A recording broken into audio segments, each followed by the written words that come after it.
Hello दोस्तों, मैं खुशी आप सभी दोस्तों का स्वागत करती हूँ अपने यूट्यूब चैनल के एजुकेशन पर। आज हम जिस टॉपिक को पढ़ने जा रहे हैं वो भारत के महान धर्मों में से एक धर्म बौद्ध धर्म है, जिसकी उत्पत्ति बिहार की पावन धरती से हुई थी। इसका पहला पार्ट अपलोड किया जा चुका है, जिसमें यह जानकारी दी गई है कि इस महान धर्म की उत्पत्ति कैसे और कब और किसने की थी। तो आइए देर न करते हुए आज हम बौद्ध धर्म के साहित्य के बारे में पढ़ते हैं। बौद्ध धर्म के साहित्य को प्रारंभ में पाली भाषा में लिखा जाता था तथा उपदेश भी पाली भाषा में ही दिया जाता था। पाली एक स्थानीय भाषा है जो सब लोगों की समझ में आती थी उस समय, परंतु बाद में बुद्ध की मृत्यु के पश्चात बौद्ध साहित्य को संस्कृत भाषा में लिखना प्रारंभ किया गया। मुख्यतः महायान संप्रदाय के साहित्य को पाली भाषा संस्कृत भाषा में लिखा जाता था। महायान संप्रदाय भी बौद्ध धर्म का ही एक भाग है। हम पहले पार्ट में बता चुके हैं कि बौद्ध धर्म में बुद्ध की मृत्यु के पश्चात 4 सभाएं का आयोजन कराया गया था। चौथे सभा के दौरान ही बौद्ध धर्म को 2 भागों में बांट दिया गया, महायान संप्रदाय तथा हीनयान संप्रदाय। महायान संप्रदाय के जो लोग थे वो बुद्ध को भगवान के रूप में, मूर्ति के रूप में पूजते थे, जबकि हीनयान संप्रदाय के लोग बुद्ध को एक महान पुरुष मानते थे और वो मूर्ति के रूप में नहीं पूजते थे। बौद्ध धर्म में त्रिपिटक है। पिटक शब्द का अर्थ यहाँ ज्ञान की टोकरी है, तो वहीं जातक कथाएं बौद्ध ग्रंथ ही है जिसमें बुद्ध के पूर्व जन्म की कथाएं दी गई है। जातक कथाओं की संख्या लगभग 550 है। त्रिपिटक में बौद्ध के 3 ग्रंथ है, सुक्त पिटक, विनय पिटक, अभिधम्म पिटक। सुक्त पिटक की रचना आनंद द्वारा जबकि विनय पिटक की रचना उपालि द्वारा किया गया है। सुक्त पिटक में बुद्ध के उपदेशों का संग्रह है, जिसे बौद्ध धर्म का ज्ञान कोश अर्थात इंसाइक्लोपीडिया के नाम से भी जाना जाता है। वहीं विनय पिटक में बौद्ध धर्म के नियम कानून से संबंधित जानकारी दी गई है, जहां अभिधम्म पिटक में बुद्ध के दर्शन का गहरा जानकारी दिया गया है। बौद्ध धर्म के अन्य साहित्य भी निम्न प्रकार से है। दीपवंश, जिसकी रचना अश्वघोष द्वारा किया गया था। महावंश, इसकी भी रचना अश्वघोष द्वारा ही किया गया है। दिव्यवदान। महावस्तु, महावस्तु में 16 महाजनपद संबंधी जानकारी भी दिया गया है, जो एक बौद्ध ग्रंथ है। बुद्ध चरित्र की रचना भी अश्वघोष द्वारा किया गया था। सौंदरानंद भी अश्वघोष द्वारा ही लिखा गया है। अश्वघोष वही हैं जो चौथे बौद्ध सभा के उपाध्यक्ष भी बने थे। बौद्ध धर्म के महान सिद्धांत निम्न प्रकार से: अनिश्वरवाद, अनात्मवाद, क्षणिकवाद, मध्यम मार्ग, प्रतीत्य समुत्पाद। क्षणिकवाद के बारे में क्वेश्चन ना जाने कितनी एग्जाम में और कितनी बार आया है कि क्षणिकवाद का सिद्धांत किसने दिया है। तो आइए देखते हैं ये सब सिद्धांत का मतलब क्या होता है। अनात्मवाद, इस सिद्धांत के अनुसार आत्मा का कोई भी अस्तित्व नहीं है।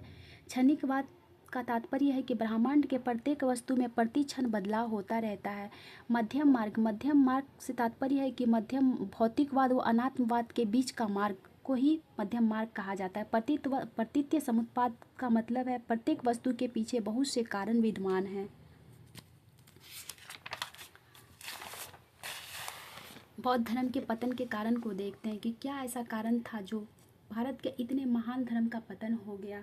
आज जिसकी उत्पत्ति बिहार की पावन धरती से हुई थी, आज भारत में बौद्ध धर्म को ग्रहण करने वाले लोग बहुत कम इसके अनुयायी मिलेंगे, जबकि आज भी इसके आसपास के देशों में भारत के अपेक्षा ज़्यादा अनुयायी है बौद्ध धर्म के। जैसे आप श्रीलंका को देख लीजिए, चीन को देखिए, इंडोनेशिया को देखिए, ये सब में आपको बौद्ध धर्म को मानने वाले लोग आज भी मिल जाएंगे, जबकि भारत में इसके नगण्य लोग मिलते हैं। तो आइए देखते हैं क्या ऐसा कारण था जो बौद्ध धर्म का पतन हो गया। इसने अपना मौलिक स्वरूप खो दिया। मूर्ति पूजा में विश्वास करने लगे लोग। इस धर्म को मानने वाले लोग जादुई शक्ति में भी विश्वास करने लगे। संस्कृत भाषा का प्रयोग होने लगा। ब्राह्मण धर्म में सुधार आ गया। छठी 7वीं शताब्दी में बौद्ध धर्म अपना वास्तविक स्वरूप खोने लगा था। महायान संप्रदाय ने मूर्ति पूजा प्रारंभ कर दी। 7वीं सदी के दौरान वर्ज्यान संप्रदाय में जादुई शक्तियों में विश्वास प्रारंभ कर दी। अपने उपदेशों में बौद्ध सन्यासियों ने संस्कृत भाषा का प्रयोग प्रारंभ कर दिया, जबकि प्रारंभ में पाली भाषा में उपदेश तथा बौद्ध साहित्य भी पाली भाषा में ही लिखा जाता था। पाली एक स्थानीय भाषा था, इसलिए यह भाषा सभी को समझ में आता था, जबकि संस्कृत जो है उच्च वर्गों की भाषा थी। ये भाषा ज़्यादातर लोगों को समझ में नहीं आती थी। ब्राह्मण जाति के लोग इस भाषा को ज़्यादा समझ पाते थे। यह भी एक मुख्य कारण था बौद्ध धर्म के पतन का। वहीं बौद्ध सन्यासियों ने भौतिकवादी जीवन जीना आरंभ कर दिया। भौतिकवादी जीवन से तात्पर्य है कि ऐशो आराम का जीवन जीना उन्होंने प्रारंभ कर दिया, जबकि इस प्रारंभ में सन्यासी लोग अपना जीवन यापन भिक्षा के द्वारा करते थे, अर्थात वो लोग भिक्षा मांग मांग के अपने जीवन यापन को करते थे और वो लोग ऐशो आराम पर विश्वास नहीं करते थे। भौतिकवादी लाइफ नहीं जीते थे उस टाइम के लोग। 4वीं 5वीं शताब्दी में गुप्त शासकों ने भागवत धर्म को संरक्षण दिया। इससे भी बौद्ध धर्म को बहुत हानि पहुंची। कुछ शासकों जैसे पुष्यमित्र, शुंग, शशांक, गौंड ने बौद्ध धर्म को भारी हानि पहुंचाई, जिसके कारण भी बौद्ध धर्म का पतन हो गया। शशांक ने तो बोधि वृक्ष को कटवा दिया, जिस वृक्ष के नीचे महात्मा बुद्ध को ज्ञान की प्राप्ति हुई थी। बौद्ध संघों में बुराइयां प्रारंभ हो गई। बौद्ध धर्म के महत्व को देखते हैं।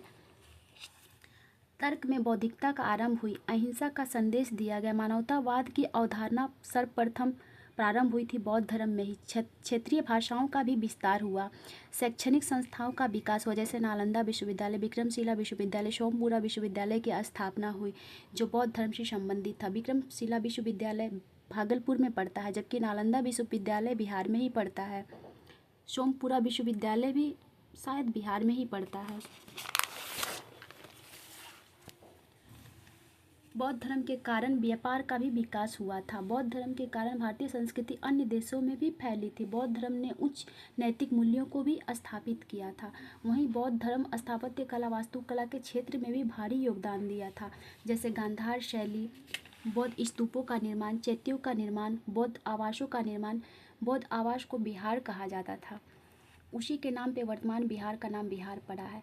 बौद्ध धर्म के त्रिरत्न निम्न प्रकार से है, बुद्धम, संगम, धम्मम। इसका अगला पार्ट हम दूसरे वीडियो में देखेंगे। Thank you so much.